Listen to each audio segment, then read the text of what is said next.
I'm here with Professor Britt Rusert from the Afro-American Studies Department. Professor Rusert specializes in 19th century African-American literature and culture. She has just finished her first book, and in addition, she has collaborated with other scholars on a number of projects. Thank you for agreeing to talk to me about collaboration today. So what kinds of projects have you collaborated on? So I've collaborated on a number of projects, I guess going all the way back to grad school.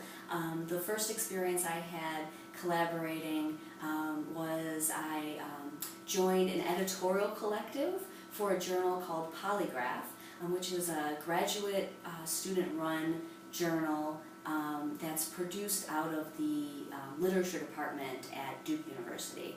So at that point the collective was putting together an issue on issues related to the contemporary university and questions about neoliberalism, student debt, and specifically questions about how new student movements might be enabled or produced out of those dynamics. So I joined this editorial collective and I worked with the collective on putting together this issue, and for me it was a really kind of transformative experience for me in terms of my grad study and sort of my sort of intellectual development. And it was really the first time that I saw the power of sort of working and thinking together with others on a kind of collaborative project and working together on something that I felt passionate about. And it was also the first time that I realized that important intellectual work could be done from a kind of autonomous or semi-autonomous position within the university or from the university. And I think this is something that Fred Moten and Stefano Harney might call the undercommons of the university. So for me that was a really formative experience while I was in grad school. And then after I defended my dissertation, I had a sort of equally energizing collaborative experience, but an experience that was quite different from that work that I had done with the editorial collective. So after I defended my dis, I joined a interdisciplinary genomics center, a policy center at Duke University where I was a postdoc for a year. And this was a really interesting experience. It was basically a center that was funded by a National Institutes for Health grant, and the center had fellows who included public policy folks, lawyers, geneticists, and there were a couple of us who were literary critics and more kind of humanities folks. So this was very much a kind of think tank environment, and the kind of mission of the center was to analyze the social, legal, and ethical implications of the Human Genome Project. And so, it was very collaborative. People were producing case studies. It was the first time I had been in an environment where people were producing research, original research, and then freely sharing that research with one another.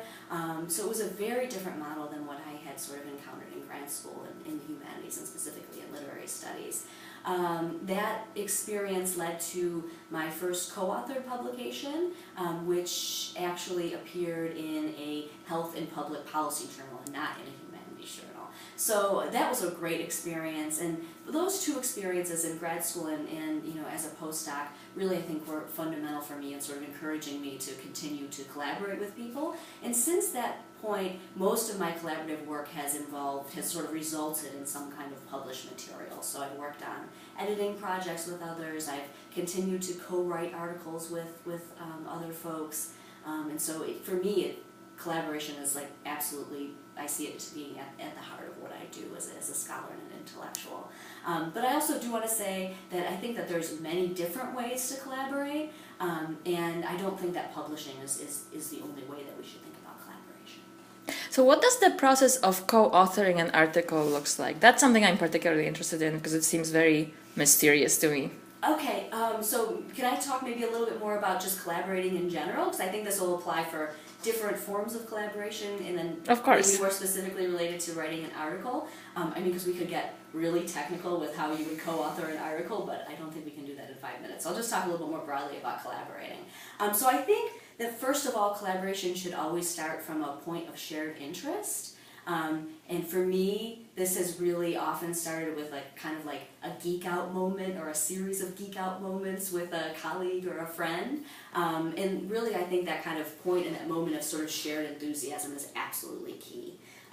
So for example, my friend and colleague at the University of Chicago, Adrian Brown, and I just recently put together an edition of an unpublished fantasy short story that was written by Du Bois in the 1910s. And how this project emerged was we both had been working on the Du Bois papers. We both read this crazy story called The Princess Steel within weeks of one another. We got in touch with one another. We started talking about it. We basically couldn't stop talking about the story. So that editing project sort of started, again, through this kind of point of friendship, actually, and conversation and sort of, I don't know, a kind of geeky enthusiasm for something. And that eventually ended up leading to this editing project. So I think that's really key. I don't want to make it seem, though, that collaboration is always super easy. That particular collaboration was an absolute joy. I mean, from start to finish, it was just like we worked so well together. We would often comment about how great and how easy it was to work with one another, and there was something, I mean, the stars had aligned in this particular project, it was just great. But I do think that collaboration can be hard, and I don't want to give a kind of utopian or overly optimistic view of it. And I don't think you should ever think of collaboration as a shortcut. And does that make sense? That the collaboration actually is not a shortcut. And in fact, I think often collaboration can be a much longer process than doing something on your own, and it takes a lot of organization and time. So I think that's really important kind of to point out. I think it's important that you like the people that you're collaborating with. Unfortunately, I do think in the humanities, especially when it comes to kind of publishing works and other sorts of kind of research type projects, I think we do have some control over that. Probably in the sciences they have a little less control over that dynamic, but I think liking each other matters and is key. And I also think it's good to try to have a sense of what type of worker you are and what type of worker your potential collaborator or collaborators are. So for example, I mean, and sometimes you're not going to be able to figure that out until you've already sort of entered into the process of collaboration, unfortunately. But I do think, if you know somebody, if you have had a series of conversations, if you've been in class together, if you've been on panels together, you do have a sense of what other people's sorts of, proclivities and sort of work habits are.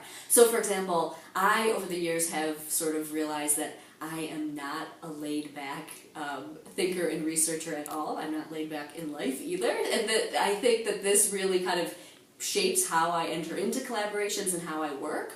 And I've actually found that I seem to do best when I'm working with a kind of equally neurotic person. It seems to work really well. So that's just something I've sort of figured out over the past several years. I think I've never had this experience. I've been lucky enough to have all really great and productive collaborative relationships with others, but I think that if I, for example, was working with someone who was super kind of laid back, I would probably drive them absolutely insane.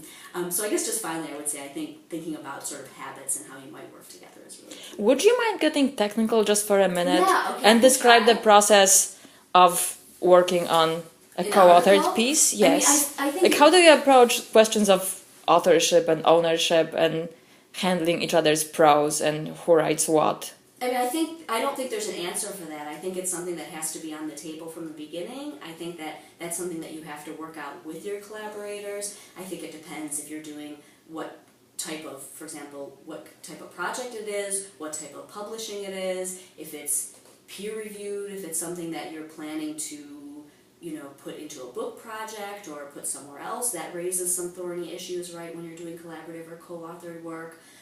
So I don't know technically I can say specifically how you could do it, because there could be lots of different models, and I've certainly done this in different ways with people. I can give one example of something I'm working on now. Maybe would that be helpful? That would be very helpful. Okay, so I recently co-organized a panel for a conference on African American print and digital culture at the Center for Print and Digital Culture at UW-Madison.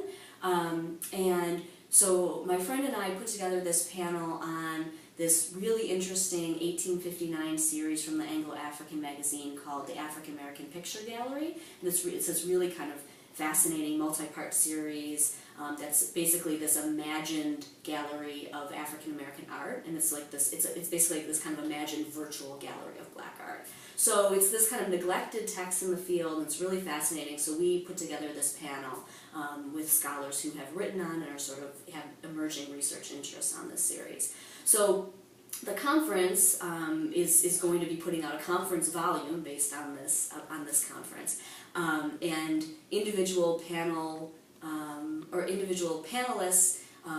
have been invited to articles that have come from their panel presentations. So we decided that instead of individually turning in chapters for this essay to be considered for the volume, we decided to actually put together a collectively written essay based on our individual research interests on the series, and then also coming out of the conversation that was generated out of the panel. So we're at the very beginning stages of it, and at this point we're just like basically trying to figure out what this thing's going to look like, how we're going to proceed. We've been doing brainstorming over email.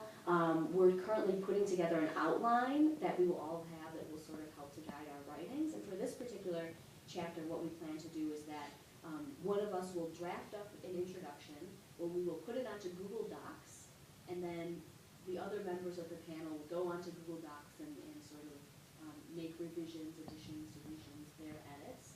And then each of us is responsible for one section in the essay. And then we'll be working on those sections individually, and then we'll put them all together and sort of, at that point do editing and see what needs to be changed based on when we put the document together. So it's all tentative since it's, and speculative since we're at the beginning of the process, but that's just one example of how one might proceed with that kind of co-authored piece. Thank you, that's very helpful. Okay, So do you think of collaboration as a radical mode of scholarship? Okay, so I think this is a tricky question. I don't think that there's anything inherently radical or subversive about collaborative scholarship.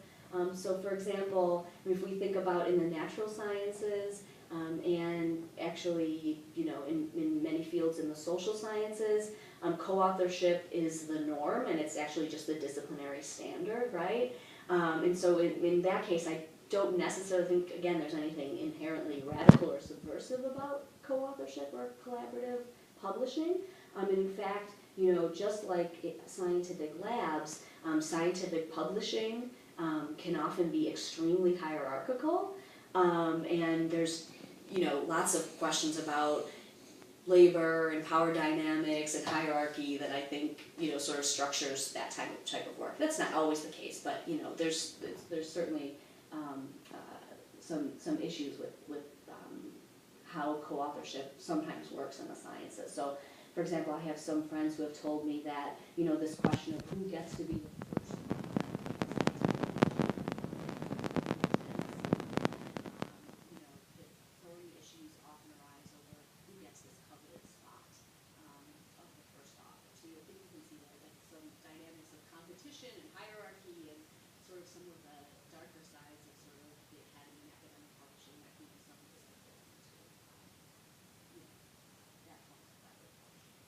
I also was sort of thinking about collaborative work that we would say is like the opposite of radical or subversive. Like, so for example, you might think about all of the neocon think tanks out there, right, that are producing totally collaborative work, right? So I think the content of collaborative work really matters. But that being said, I do think that there's something potentially important and maybe even radical about publishing in the humanities, especially